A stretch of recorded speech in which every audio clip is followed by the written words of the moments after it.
Good afternoon. I'm Richard Gigline. We appreciate you joining us for the latest in our Compensation Committee webinar series titled Compliance is Only the Ante. Your strategy is the winning hand. Our most recent webinars have focused on the importance of aligning compensation to business strategy, and we have offered leading thoughts and rationale on the subject, as well as specific actions that boards can take to ensure a company's incentive structure reinforces rather than unintentionally undermines its chosen strategy. Today, regulatory developments are focusing all of us to re-examine compensation yet again in light of the Dodd-Frank Act, which continues to create a steady stream of new proposed regulations for executive compensation disclosure. In recent months, the SEC has been under increasing pressure to finalize a number of these rules, including the most recent proposals on clawbacks and pay for performance. The question is, how can compensation committees maintain laser focus on aligning a compensation plan with business strategy while also following compliance mandates that might be at odds with their business-based approach? I'm joined today by Greg Stuckel and Sharon Podstupka of Pearl Myers & Partners.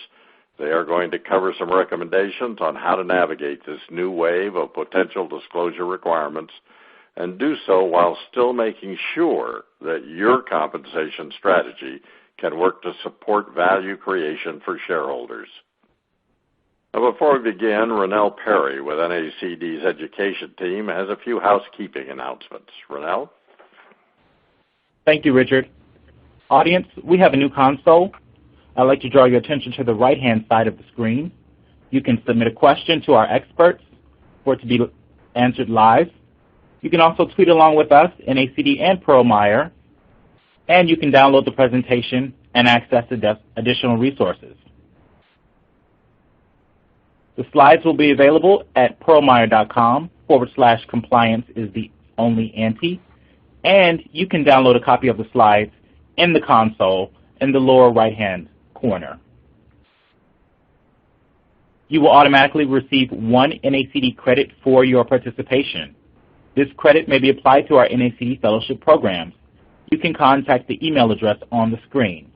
Also, a recording and replay of the slides will be available early next week at nacdonline.org and pearlmeyer.com.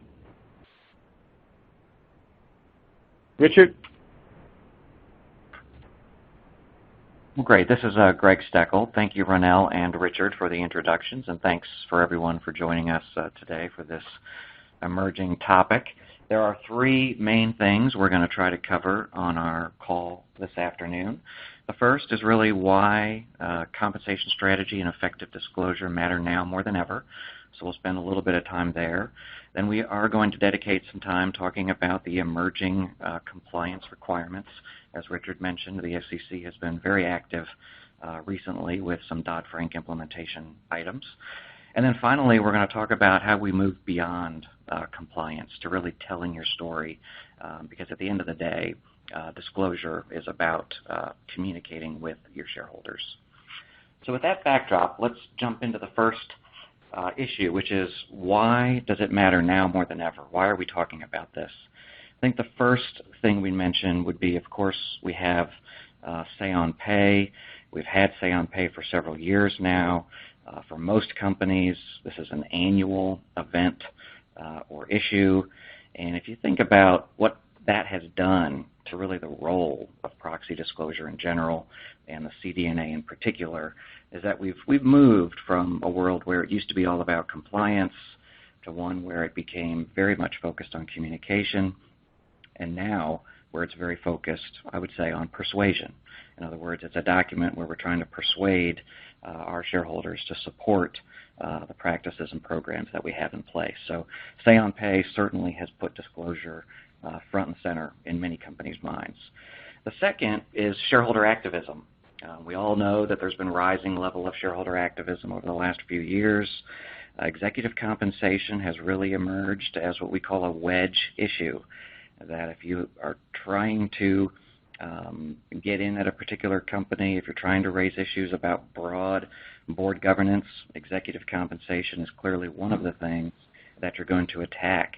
And so shareholder activists have really been using poor pay practices to try to discredit boards and to persuade investors to support alternative slate of directors in contested director elections. So again, that puts disclosure, being clear, being concise, being accurate, front and center on the map. Third item, really shareholder engagement.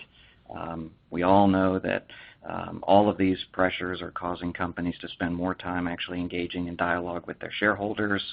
The proxy, the CDNA, in and of itself is a form of shareholder engagement, but it also opens the door to have even more robust discussions with your shareholders when you've got good disclosure as the starting point. And last but not least, we do have some new SEC requirements that we have to be ready for in terms of our disclosure. And we say that the SEC is moving aggressively to implement some of these Dodd-Frank items, which is a little silly since we're in 2015, and of course Dodd-Frank came out in 2010. But those are really four things that are making this, we think, a very important topic for all public company boards. To try to put it in perspective, we do believe that there are some organizations that really focus on disclosure from a compliance perspective, and there are other companies that have begun to focus more on communication and persuasion. And so if we think about the left-hand side of this chart, to give you a feel for how would we describe or how does it look when an organization is really focused more on compliance, some of the things that rise to the surface here are that the CDNA or the proxy is really viewed as being the end of the process. So it's the last thing we do, and it tries to capture all of the things that we did during the year with respect to executive pay. Obviously, it's very focused on just meeting the requirements of the disclosure as proposed by the SEC. You tend to see documents that are just using the required tables and a minimal amount of narrative.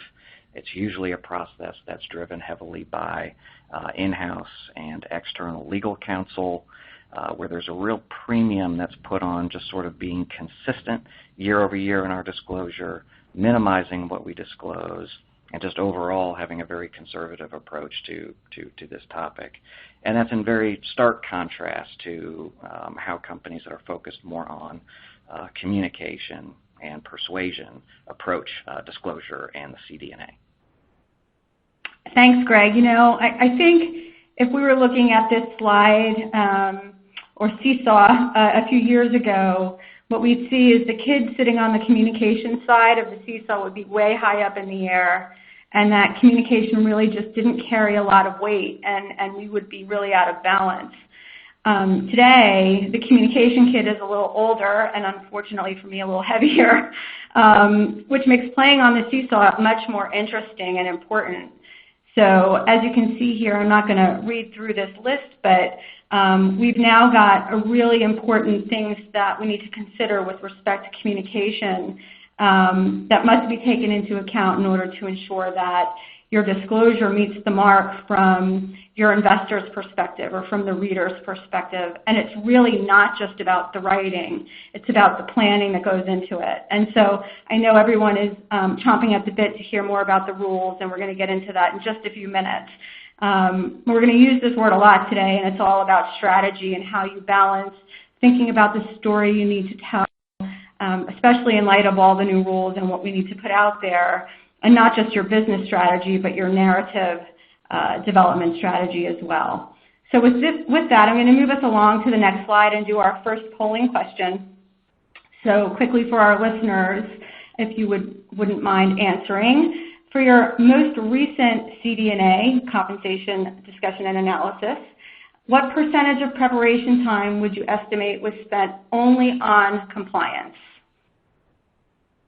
And Greg, if you were a betting man, where do you think this is going to fall out? I think a lot of companies are still spending 50% or more of their time just making sure that it is compliant with the guidelines. So I would expect a pretty high percentage in that bucket.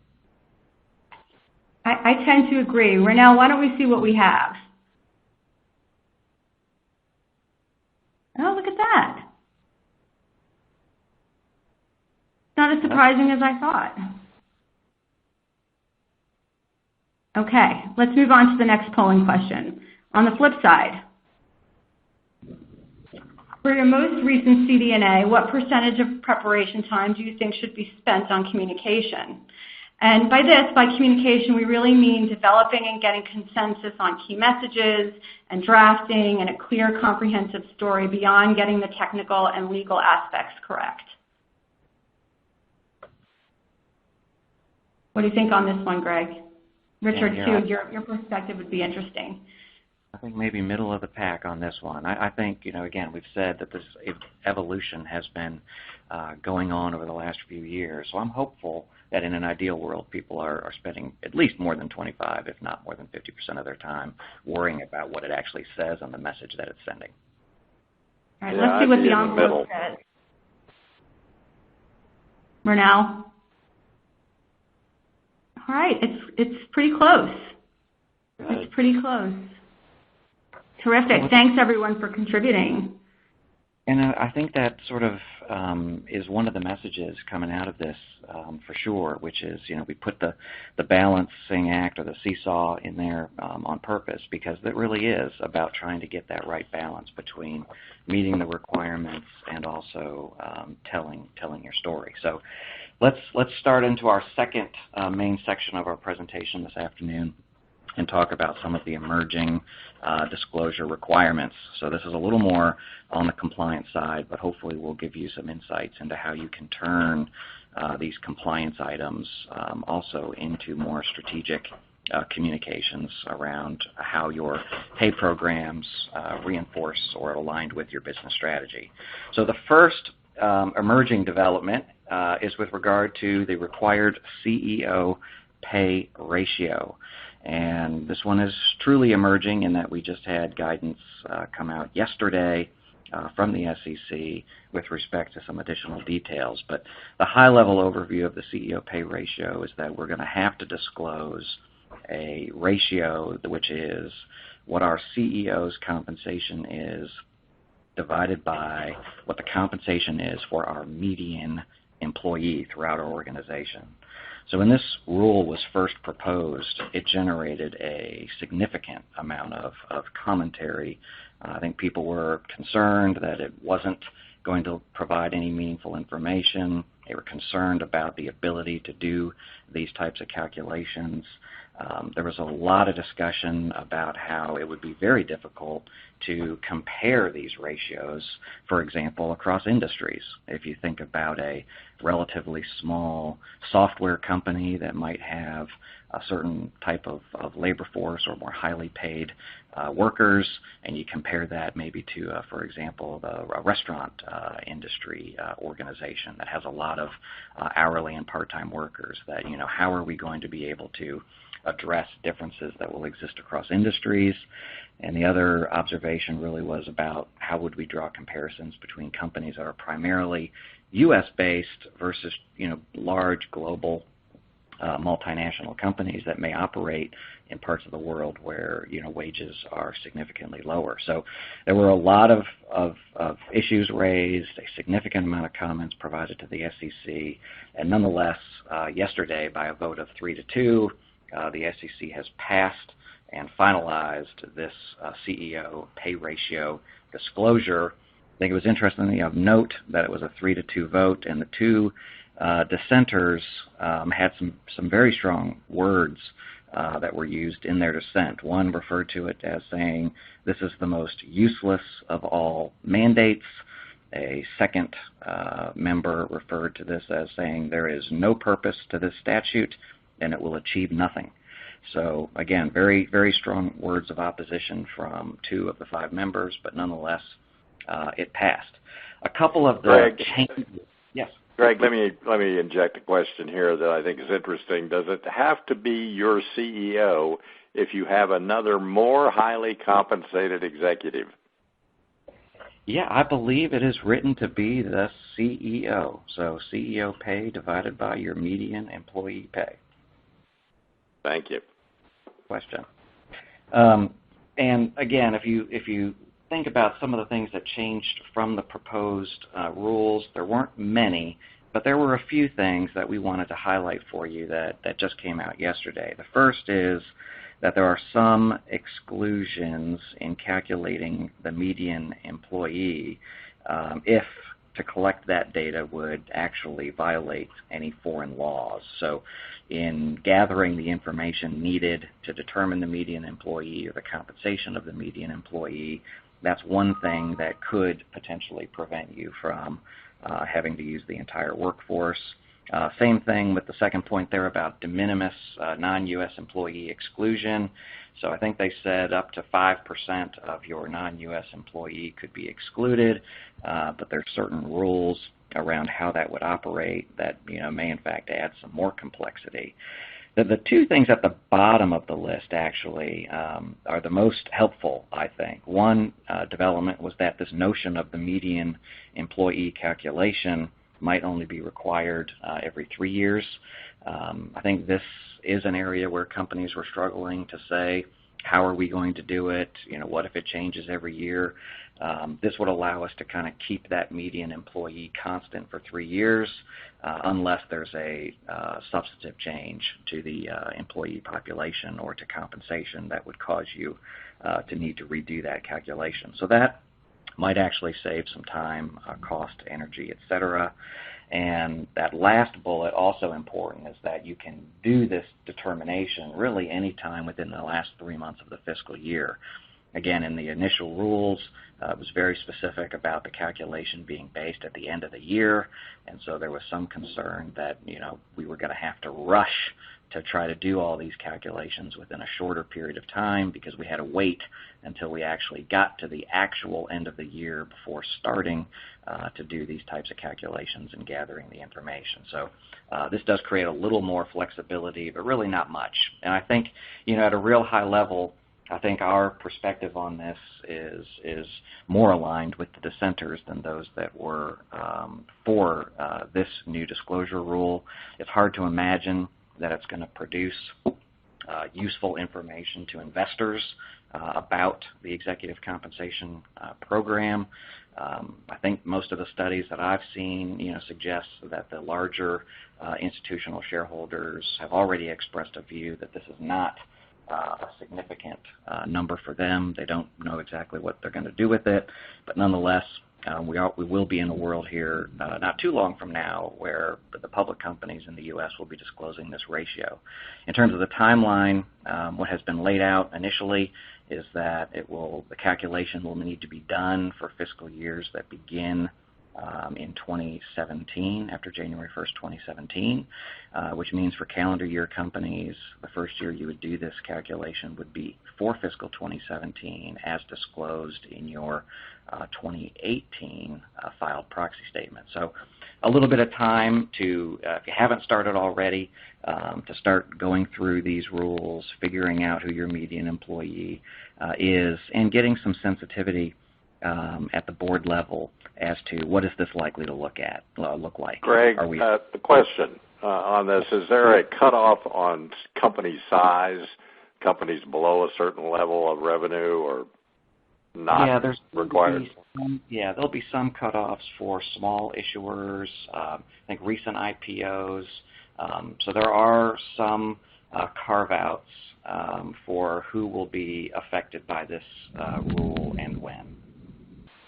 And what we're expecting, in addition to sort of starting early and again, giving the board some visibility on what these calculations might look like, I would describe it as sort of a compliance plus approach that I would expect to see, which is we know we're going to have to disclose the ratio exactly as prescribed, but in addition to that, I think companies will voluntarily do the calculation in a series of alternative ways, perhaps only looking at it relative to their U.S. population, perhaps only looking at it relative to the employee population that is eligible for long-term comp, since that's such a big part of CEO pay.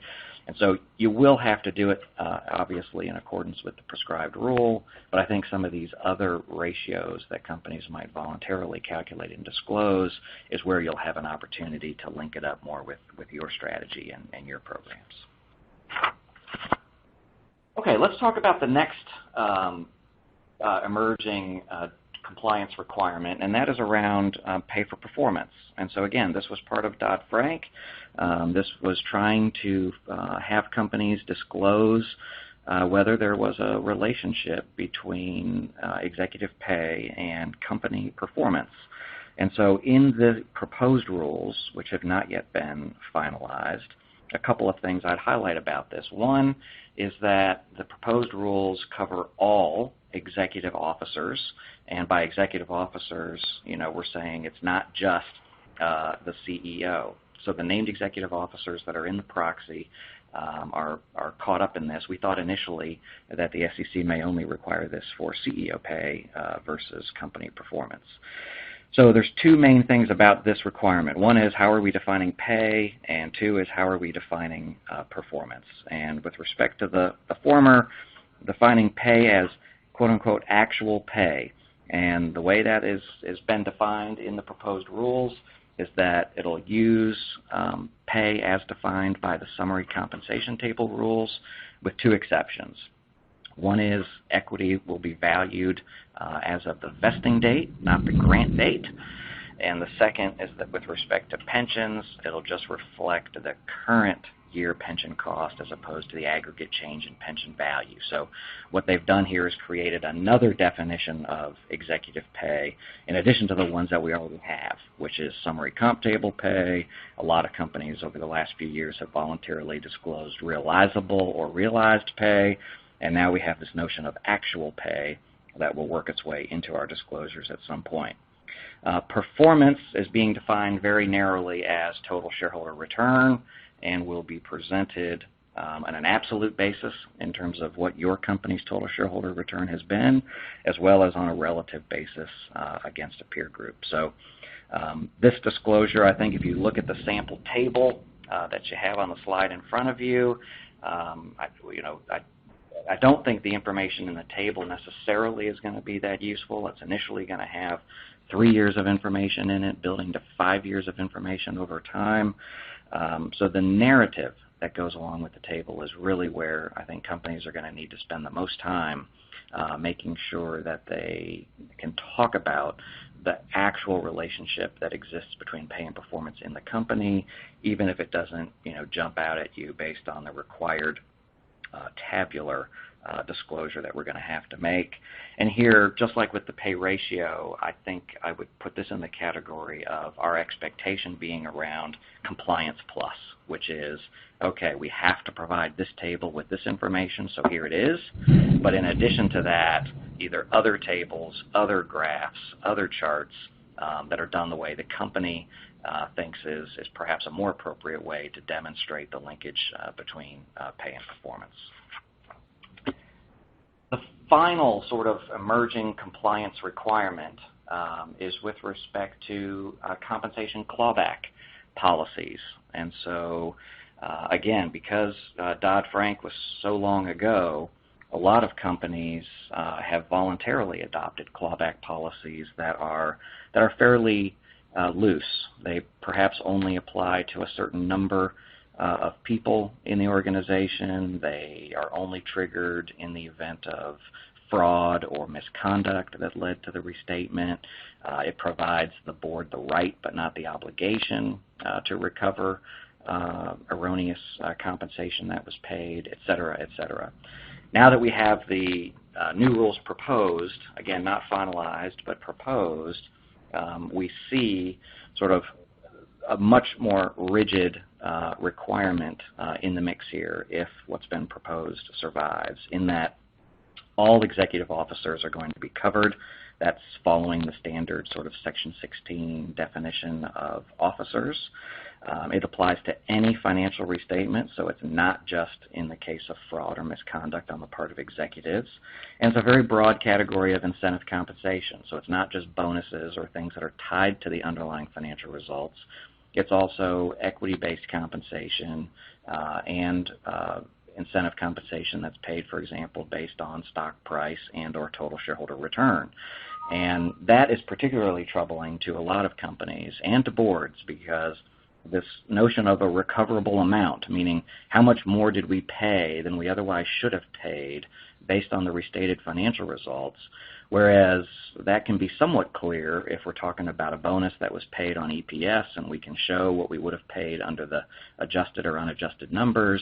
It becomes quite a bit more murky when we have a program, for example, that measures our performance using total shareholder return, and we have to try to quantify the extent that the financial restatement would have lowered our stock price or total shareholder return. So a significant amount of, I think, risk and exposure for boards in this regard under these proposed clawback rules in determining the recoverable amount and then figuring out how to best seek recoupment from the covered executive group.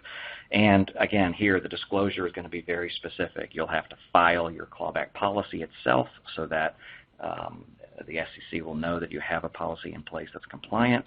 And secondly, if a clawback is triggered in the proxy the year following, you'll actually have to disclose the people that were affected and the amounts that were recouped. So again, a significant sort of disclosure burden here as well from these clawback policies once the rules are finalized.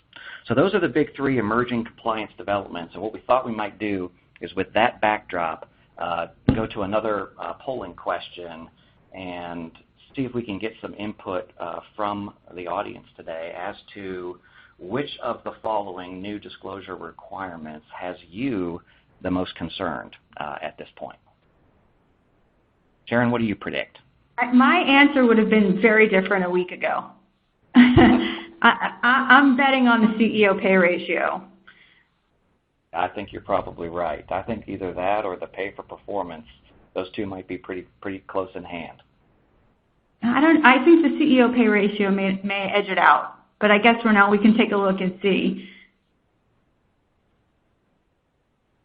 You got it. You're on it. Yep.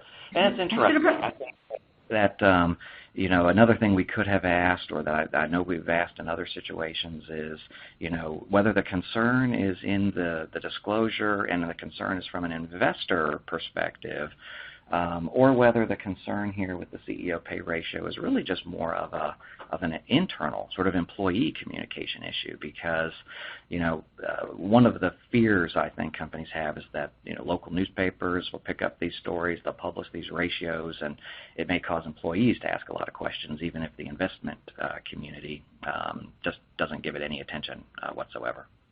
Yeah, I think you're exactly right on that. I think you could probably have a whole webcast just on that as a topic alone with respect to employee risk and the CEO pay ratio. But I do not want to digress, so I'm going to move us along and talk a little bit now about moving beyond compliance, although we do know there's no doubt the pay landscape has become quite challenging, and the regulatory environment continues to keep us on our toes. And clearly we always need to be sure that we have our compliance I's and T's dotted and crossed. The tricky part has really become making sure that disclosures are bulletproof on the required disclosures, but are also meaningful marketing documents for your executive pay decisions.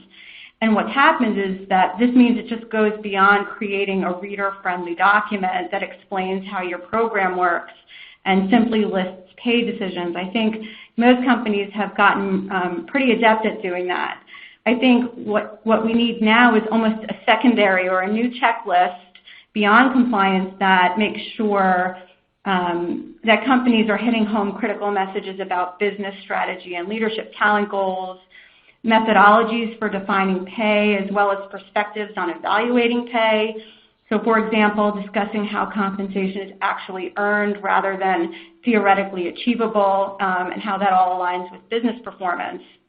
And of course, the decision-making process. I think we've heard from institutional investors how important it is that they have comfort in the decisions that the boards are making, in particular if there's a dislocation between internal operating performance measures and actual stock performance.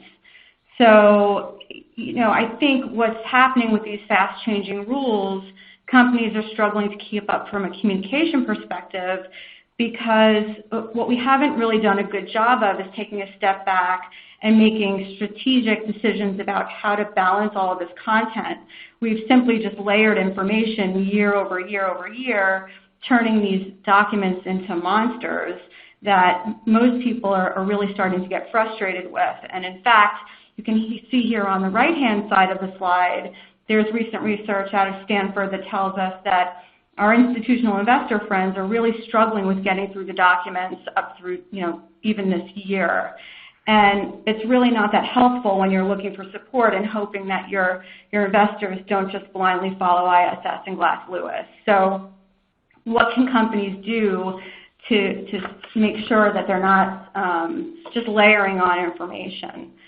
So if we move to the next slide, knowing that communication is a growing challenge, in early 2015, Perlmutter surveyed 93 public companies, and we asked folks to self-rate themselves in the areas of CD&A communication effectiveness, which we defined as having a CD&A that reinforces philosophy, objectives, and decision-making processes that guide the design and operation of your executive comp program, that tells a story that connects the business landscape, business strategy, leadership team objectives, and financial and strategic achievements that inform the compensation committee's decisions, that addresses the concerns of multiple stakeholders and audiences, including institutional and retail investors, proxy advisors, media, employees, and the general public, and finally provides all of this information in a relevant, useful, and easily understood format. And so the good news was that most directors knew that reader friendliness was key. I think the not so good news was that only 11.5% would rate their actual documents as being excellent, which tells us that there's a lot of room for improvement. However, those who said that they did an excellent job balancing communication in their documents actually saw results in the form of higher say on pay support. So we thought that was very telling. And what we wanted to do is figure out how they were doing it. So if we move on to the next slide, what you'll see here is that the boards and the companies who are doing this well are making sure that their disclosures are being treated like a real project, with project plans and dedicated team members who have specific areas of expertise and are accountable for getting it done on time and within a budget. And what else are they doing? They're leveraging content and design trends. So as you can see here on the lower left-hand part of the slide, these are the things like executive summaries, more charts and illustrations that highlight CEO pay. I think, frankly, headed into 2016, these items have become table stakes. If your disclosures don't have these things in them, you're actually behind the curve. What's new and what's trending is here on the right-hand side of the slide, is that those companies that are doing it well are adding communications professionals to the mix to help craft their CD&A narratives. So people who understand the disclosure rules, people who have an understanding of compensation, people who understand different types of audiences and how to write for them. And that includes internal corporate or HR communications folks or external writers who are by trade good at writing stories and adept at simplifying typically complicated language or making editorial suggestions that can help reduce redundancies so we don't have 80 pages in a CD&A. We also see companies turning to external graphic designers, proxy production houses to help them from an aesthetic standpoint. The last thing I'd like to point out here, and this is actually my personal favorite on the lower right-hand corner of the slide, is that those who are seeing the best results are those who aren't waiting till the end of the fiscal year to start their planning process. They're starting 3 to 6 months before the end of the fiscal year. And I think that's really important now in light of all of these rules and how you're going to prioritize what can stay and what can go and what's most important. So with that said, we wanted to throw out one last polling question. And as we have it here on the slide, simply, have you started your CDNA development process yet for 2016? Greg, what do you think folks are going to say here? I don't think we're going to have many people that have started yet. It seems a little early to me, but they should. I would agree with that. Don't talk to me until after Labor Day. I think that's probably about right. I'm pleased to see that some are willing to say that they didn't even know they should have a process. So I thank those who answered that question. And those who have already seen a first draft, good for you. I hope we see those numbers increase over the next year or so. Greg, you want to take us home? Yeah, let me try to wrap up here, and then we've intentionally tried to leave, a lot of time for some Q&A. But really, from our perspective, some key takeaways. The first is that, the quality of your executive compensation disclosure really is more important today than it's ever been.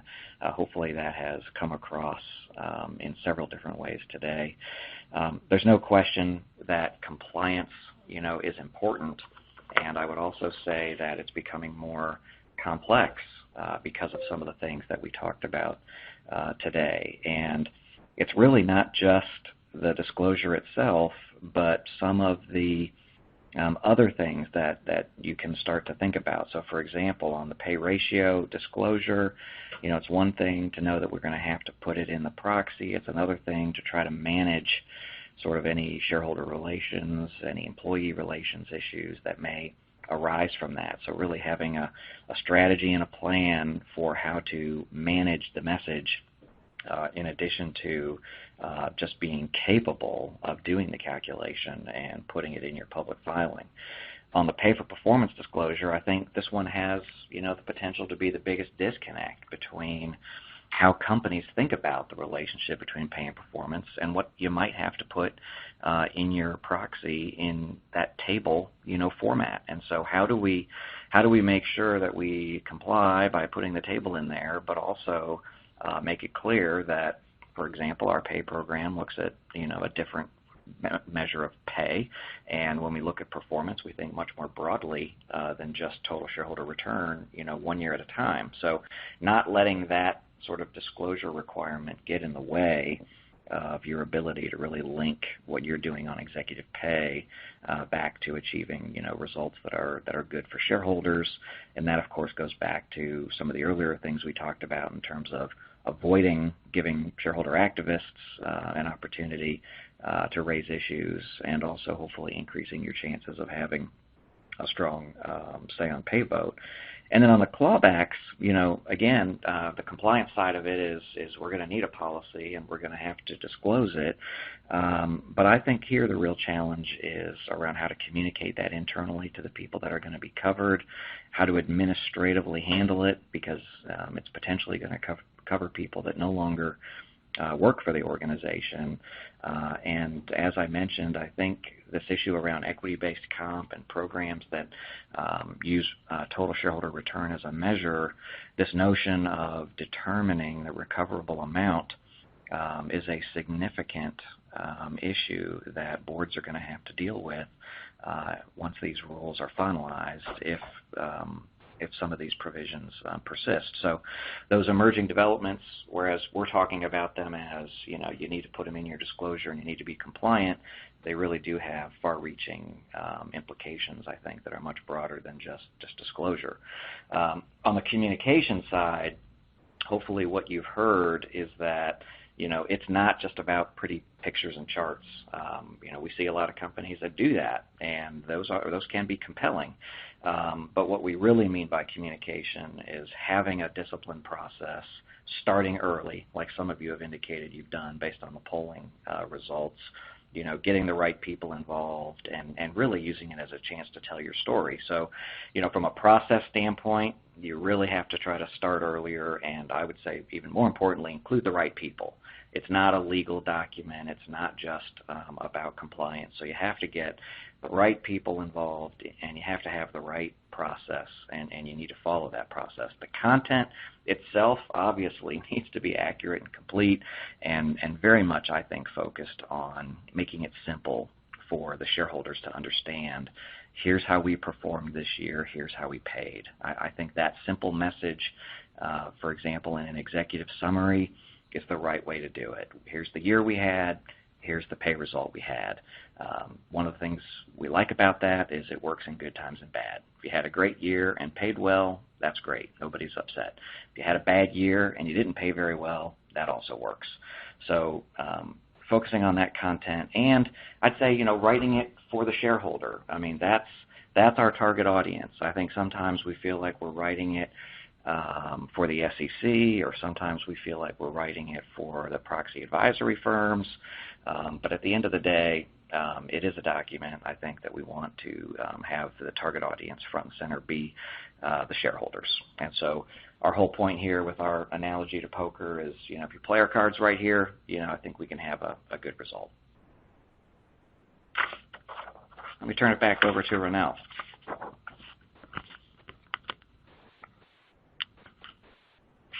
Thank you, Greg. You did a great job. I want to make sure that everyone is aware that we have another compensation series webinar coming up on November 12th at 2 p.m., same place. You can register on our website today. And actually, let me go over the title. The title is going to be, What is Compensation's Role in Value Creation? Remember, that's November 12th at 2 p.m. And if you have any questions, we're going to let Richard take over that in a moment. But please also remember that if you are a fellow or you're interested in the NACD Fellowships programs, you can reach out to our Senior Fellowship Program Manager, Megan, at the information on the screen, and feel free to visit nacdonline.org/fellowships. Richard, I'm going to turn it over to you now. Thanks, Ronell, and thanks, Greg and Sharon. Great job. We have a number of questions, and let me start off with the first. Several questions related to how compensation, what is compensation that is supposed to be used in the calculation of this ratio? Is it cash compensation, salary and incentives, including bonuses? Is it all stock grants, restricted shares? Just exactly what goes into it? Yeah, great question. And, the guidance here is that we have to define compensation using the same rules as we use in the summary compensation table of the proxy. So for your CEO's compensation, that's pretty straightforward because you've been disclosing CEO compensation in that summary comp table already. So that is the definition that makes up the numerator of this ratio. The denominator is applying that same methodology now to whoever your median employee is. So base salary, bonuses, any equity grants, pension values. It's really, even all other compensation. So following the summary comp table rules that really obviously are designed for the named executive officers and applying those to the median employee, which is going to differ, by company, and the types of pay programs that median employee participates in obviously are going to differ by company, really creates, I think, some complexity. But those are the rules that you'll have to follow. Wow. So someone out of the restaurant industry said, so in our situation, restaurant companies and others who employ lots of part-time workers, the median employee might actually be a part-timer. How's that going to work? Yeah, that's exactly right. I think we were expecting to see some exemption for part-time employees, but that was not the case, or to convert to full-time equivalents or something like that. But that, again, this is emerging in that it just came out yesterday, and people are continuing to pour through the mounds of information, but it does not appear that you'll be able to exclude part-time or seasonal workers. And I have heard companies that have tried to get a jump start on this. One of them was a big, they run a call center, operation around the world, and said, we think our median employee is a part-time telephone operator, in Zimbabwe, and so that's what their ratio is going to be based on, which is kind of silly. So, another question, same subject, obviously, regarding pay ratio. What are pitfalls companies should try to avoid when communicating this information to their employees?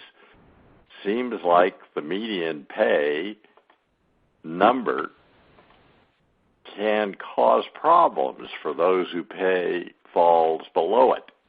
How does a company handle this? Yeah, that's a shrewd observation. Sharon, you probably have some thoughts on that. Yeah, I'm going to take that one because I think we can't lose sight of the spotlight that this rule is going to put on the median pay and those who are closer to the median pay than the CEO pay and the attention that they'll pay to it. So, knowing that, the rules and the disclosures won't be out there until 2018, I think, the biggest way to avoid any pitfalls is to start using the runway now to plot out your internal communication strategy for getting people educated about how your company sets pay. And I think being more transparent and making decisions about what you tell employees about how base salaries are set, how incentive plans and bonus pools are funded, and getting your HR troops and your managers really well trained to give your workforce comfort that their pay is being set in a fair and appropriate manner is really the first step and the best offense here, because people will lament about CEO pay forever and ever.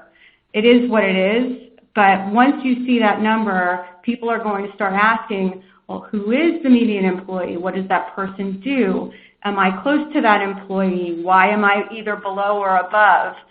So, making sure that you've got a strategy internally to make sure people are clear on processes for pay has become more important than ever.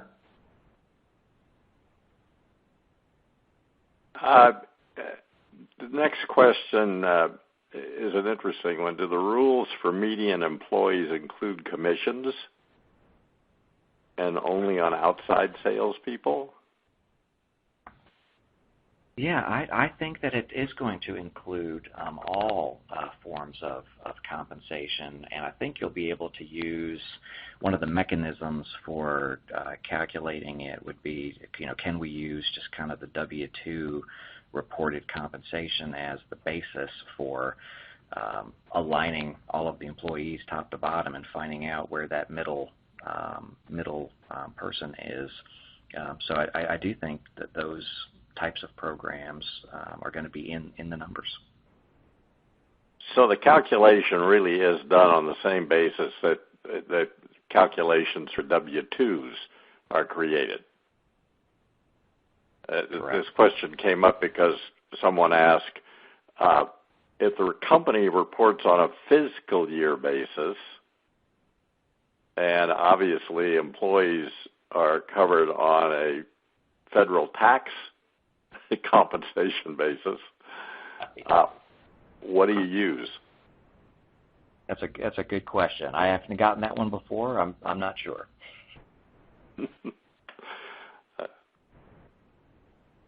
All right.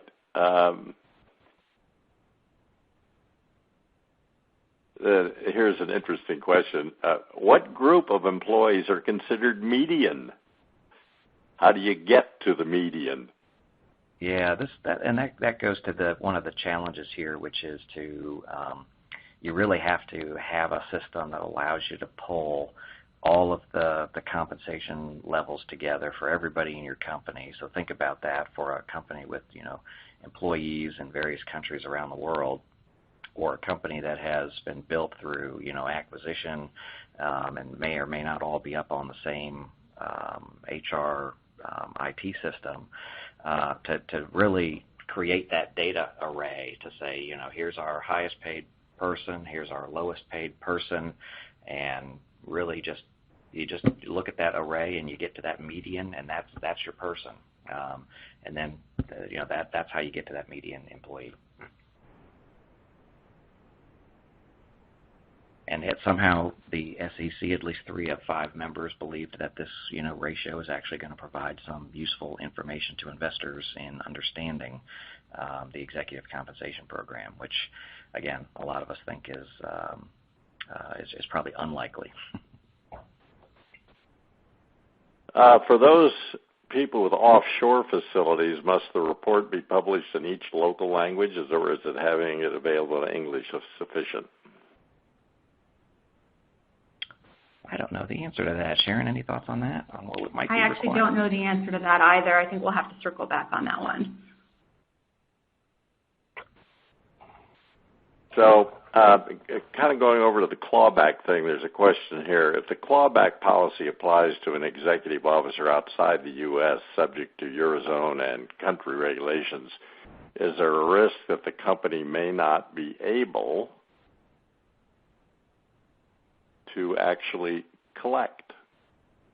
Yeah, I think that's a fair observation. I think that when the clawback rules were first proposed, one of the lines of attack was really around the legality of doing this, of clawing back compensation. And that certainly raised issues then that you'd have to think about the various countries around the world and different laws that you might encounter outside the U.S. So that for sure is a complication here. Another sort of unintended complication, I think, is around taxes and whether the recoupments are tax adjusted or not. Because if people received incentive compensation, paid taxes on that compensation, and now we are clawing it back, how does that work from an individual's standpoint, given the tax implications? So there are some real thorny issues around legality, around taxes, as I mentioned, around even determining the amount that you're going to need to recover. Bonuses are a little more clear, but anything in that long-term comp arena, and especially things that are tied to stock price or total shareholder return, I think really creates some potential headaches for boards. One person makes a comment, the necessity to check all of the SEC boxes cannot be overlooked relative to the length of the document. Wouldn't you agree that this drives volume?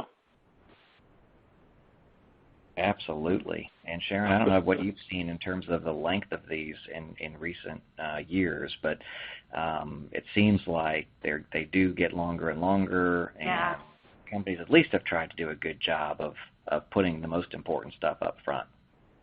I think it's become a real challenge. I'll tell you, I'm working on a disclosure now, and the executive summary is 9 pages, which, is no longer an executive summary, and the challenge really has become, where do we start prioritizing? And I would be bold enough to say I feel as if we're at a tipping point in where we are with these disclosures that you almost, dare I say it, need to start with a blank sheet of paper. And I'm not saying throw everything out. I mean, we need to keep things and leverage content where we can. We don't want to, throw out information that's been, approved or that's, sacred cow. But we're at a point in time where if we don't start saying, do we really need to say this? Can we say this in a more streamlined way? Is there a more visual approach? How can we rearrange content to make these documents, more snackable? I think they're just going to keep getting longer. And as we heard in the Stanford survey, institutional investors they don't get through them. And so they put them aside, and they are leaning back towards the proxy advisors for guidance, which is something I think none of us want to see. So it is a real challenge to make them shorter. But I don't think it's impossible. So sort of a follow-on to your comment, Sharon, that How do you think, or what have you heard, that shareholders, especially activist-type shareholders, are going to do with the CEO pay ratio? And are people going to start using it as a benchmark across industries? What's going to happen with this information? Well, I mean, I have a point of view, and I'll ask Greg to tag along on this, and mine more from a PR perspective than anything else. You know, I think that it's going to be great fodder for the papers. I think that it's going to, you know, allow activists potentially to use them as scarlet letters for certain companies, and so it needs to be managed. But, you know, there are only so many large companies and so many stories that will be able that the media will be able to write on the topic.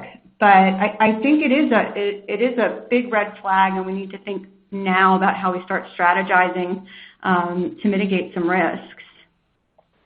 Yeah, I agree with that, Sharon. I think, you know, the activists are going to use whatever they can. And so if for some reason, you know, even if within an industry or within a tight group of companies that are similar, so back to our restaurant example, if they're going to compare you to 5 other just restaurants that are very similar to yours and your CEO pay ratio looks radically different than the others, then I think there is some exposure there that would need to be thought through. But again, the way the rules are written, you know, sometimes we have a spike in CEO pay because we hired a new CEO and it's something that's going to, you know, decline over time. Sometimes, you know, we did a big acquisition or a big divestiture that affected the employee population and our ratio is going to change significantly. So there's going to be reasons why your ratio is higher or lower than somebody else's, and that's really going to be the challenge from not only a disclosure standpoint, but Sharon's point about disclosure and employee relations is just explaining why that is and making sure that the committee, the board, the leadership team, the HR team all know what the answer to that question is. So when they're asked, they can respond appropriately. For international employees, and thinking of some of our companies that are very, very globally positioned, is there any guidance on which exchange rates to use when you're doing all this calculation? Well, like we said, the new rules just came out yesterday, so questions like that, I think over the next couple of days, there'll be a little more visibility into how to answer those types of very detailed questions on the calculation itself.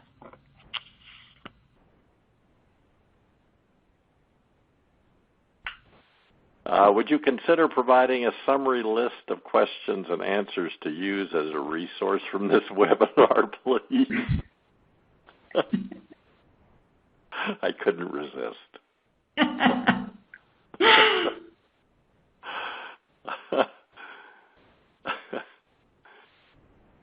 One person says it's their understanding that it is W-2 income and not a Black-Scholes kind of thing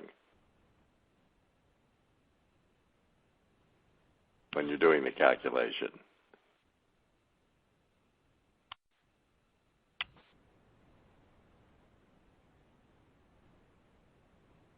Did we lose Greg? No. Here, sorry. Yeah, that's exactly right. Yeah, I think the W-2 is going to be earnings. Okay. It's not going to be based on a Black-Scholes. I'm sorry. I thought you were saying somebody was confirming that was the case. No. Not asking that question. And then what is the protocol when there's a change in the CEO during the year with a significant difference in the comp package and the outgoing CEO had special payments? Yeah, I might be in the details of the new rules, but my guess is that they're going to want to know who the CEO was at the end of the year, and hopefully use that individual's compensation for purposes of the disclosed ratio. Do you see the new pay disclosures are designed to create new demands for pay regulations? Well, I think there's always a question when, you see this much focus. And again, I go back to the fact that a lot of these things arose, back in 2010 following the financial crisis that we had. And so even if they were deemed appropriate and responsive at that time, it was based on, the facts and circumstances at that time. And today the facts and circumstances are very different. So I feel like, we do have a little bit of a disconnect here in that we have this sudden rush to implement things that, may or may not have a role that is needed in the current environment. And is it being done? Some people are claiming that it's like pay ratio in particular is the only value is that it's to shame, people, or that it has, other equally as poor, motives behind it. So you always worry when you see this much regulation that there's going to be, unintended consequences. And I think all three of the developments we've talked about today certainly have unintended consequences that are possible. So sort of a different approach to a problem that someone sees. What steps need to be taken in the event of a clawback the company has implemented and can't collect? Yeah, that's a good question to know. If we're in a situation where we trigger it, we know we have to recoup unless, again, as we said, it would violate a law, or if the board determines that the cost of recoupment is greater than the benefit that we would get back. But it does raise that issue that seeking recoupment is a little bit different than receiving recoupment. So how do we handle it if for whatever reason we are unable to collect? And I don't know exactly how that will unfold once these rules are up and running, or what the disclosure requirements might be if the company seeking recoupment was unable to achieve that result. Well, I see that we've just about run out of time. I want to thank both you, Greg, and Sharon, for your presentation and great responses to a number of questions. Those questions that we did not get to, you will receive a written answer to over the coming number of days.